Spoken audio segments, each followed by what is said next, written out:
ବିଜେଡିର ତାଙ୍କର ନେତା ନାହିଁ କି କର୍ମୀ ନାହିଁ କି କେହି ନାହାନ୍ତି। ଆଉ ଯିଏ ଥିଲେ ଏବେ ଖାଲି ଗୋଟେ କଥା ବିଜେଡିରେ ଦେଖୁଥିବେ, ରାତି ପାଇଲେ 3 ଜଣଙ୍କୁ ସସ୍ପେଣ୍ଡ କରାହେଲା, 5 ଜଣଙ୍କୁ ସସ୍ପେଣ୍ଡ କରାହେଲା, ଲାଷ୍ଟକୁ ଆଉ ସେ 2-4 ଜଣ ଥିବେ, ଆଉ ବିଜେଡିରେ କିଏ ନଥିବେ। ଇଏ ତ ନିୟମ। ଆଉ ନୂଆ ମ୍ୟୁନିସିପାଲିଟି ହେଲା, ନୂଆ ଏନ୍ଏସି ହେଲା, ତାର 6 ମାସ ଭିତରେ ନା କ'ଣ ଏମିତି ନିୟମ ଅଛି।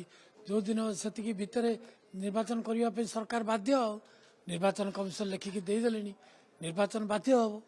এইটাକୁ ସରକାରଙ୍କର କ'ଣ ରୋଲ୍ ଅଛି ଏଥିରେ? ନିର୍ବାଚନ କମିଶନର ଯାହା କରିବେ ତାହା କରିବେ।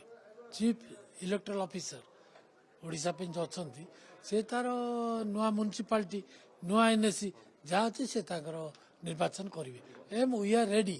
ଭାରତୀୟ ଜନତା ପାର୍ଟି ସେଥିପାଇଁ ପୁରା ଦମରେ ପ୍ରସ୍ତୁତ ହେଇକରି ଅଛି। ଗଞ୍ଜାମରେ 5ଟା ପାଇଁ ବାହାରିଛି ବିଜ୍ଞପ୍ତି, କେତେ ଆସନ ସବୁବେଳେ ଆସିବ ବିଜେପି? 100 ଆସିବ। ଆଉ କ'ଣ ଆଉ କିଏ ଆସିବ ବୋଲି ଭାବୁଛନ୍ତି?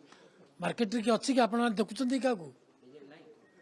ବିଜେଡି ଆଉ କୁଆଡେ ଗଲା?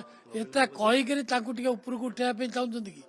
ସେମିତି ପରିସ୍ଥିତି ନାହିଁ। ଆଉ ବିଜେଡିର ତାଙ୍କର ନେତା ନାହିଁ କି କର୍ମୀ ନାହିଁ କି କେହି ନାହାନ୍ତି। ଆଉ ଯିଏ ଥିଲେ ଏବେ ଖାଲି ଗୋଟେ କଥା ବିଜେଡିରେ ଦେଖୁଥିବେ, ରାତି ପାଇଲେ 3 ଜଣଙ୍କୁ ସସ୍ପେଣ୍ଡ କରାହେଲା, 5 ଜଣଙ୍କୁ ସସ୍ପେଣ୍ଡ କରାହେଲା, ଲାଷ୍ଟକୁ ଆଉ ସେ 2-4 ଜଣ ଥିବେ, ଆଉ ବିଜେଡିରେ କିଏ ନଥିବେ। ଆଉ ସେଇଟା ଆପଣମାନେ ଜାଣିନାହାନ୍ତି କିଏ କିଏ ଥିବେ? ସବୁ ପଳେଇବେ, ଇଆଡେ ସିଆଡେ ସବୁ ପଳେଇଲେଣି। ବିଜେପିର ଦ୍ୱାର ଖୋଲା ହେଇଛି, ସମସ୍ତେ ବିଜେପିକି ଆସୁଛନ୍ତି। ସେ ମନମୋହନ ସାହୁ, ମୋହନ ଚରଣ ମାଝୀଙ୍କର ଆଭିମୁଖ୍ୟକୁ ସମସ୍ତେ ପ୍ରଶଂସା କରୁଛନ୍ତି।